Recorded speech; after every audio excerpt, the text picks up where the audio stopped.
Top quality और consistent performance के लिए सिर्फ सिल्वर पंप नाम याद रखना। ವಾಡಿಕೆಗಿನ್ನ ಜಾಸ್ತಿ ಈ ವರ್ಷ ಮಳೆ ಆಗುವಂಥ ಎಲ್ಲ ಲಕ್ಷಣಗಳಿದ್ದಾವೆ.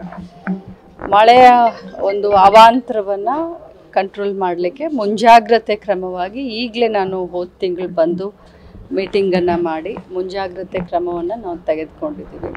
ಸೊ ಹೋದ ಬಾರಿ ನಾವು ಕಂಪೇರ್ ಮಾಡಿದ್ರೆ ಅಜ್ಜಕ್ಕಿನ ಹಿಂದಿನ ವರ್ಷವನ್ನು ಕಂಪೇರ್ ಮಾಡಿದ್ರೆ ಈ ಬಾರಿ ನಾವು ಮಳೆಯನ್ನು ಎದುರಿಸಲಿಕ್ಕೆ ಸರ್ವಸನ್ನದ್ಧ ಆಗಿದ್ದೀವಿ. ಉಡುಪಿ ಜಿಲ್ಲೆಯಲ್ಲಿ ಒಟ್ಟಾರೆಯಾಗಿ ಮಳೆ ಯಾವುದೇ ಪ್ರಮಾಣದಲ್ಲಿ ಬಂದರೂ ಕೂಡ ಅದನ್ನು ಎದುರಿಸಲಿಕ್ಕೆ ಜಿಲ್ಲಾ ಆಡಳಿತ ಸರ್ವಸನ್ನದ್ಧವಾಗಿದೆ.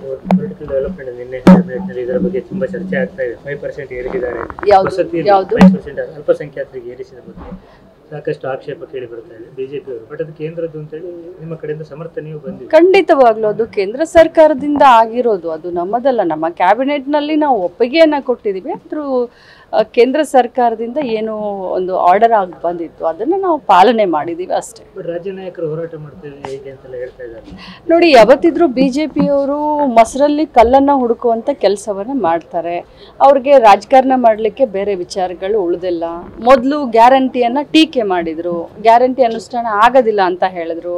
ಕಾಂಗ್ರೆಸ್ ಸರ್ಕಾರ 136 ಸೀಟ್ಗಳನ್ನು ಗೆದ್ಕೊಂಡು ಬಂದರೂ ಕೂಡ ಈ ಸರ್ಕಾರ 6 ತಿಂಗಳ ಉಳಿಯೋದಿಲ್ಲ ಅಂತ ಹೇಳಿದರು. ಜನರ ಭಾವನೆಗಳ ಜೊತೆ ಆಟ ಆಡುವಂಥ ಬಿಜೆಪಿಯವ್ರಿಗೆ ಬೇರೆ ಮಾತನಾಡಲಿಕ್ಕೆ ಏನೂ ಉಳಿದಿಲ್ಲ.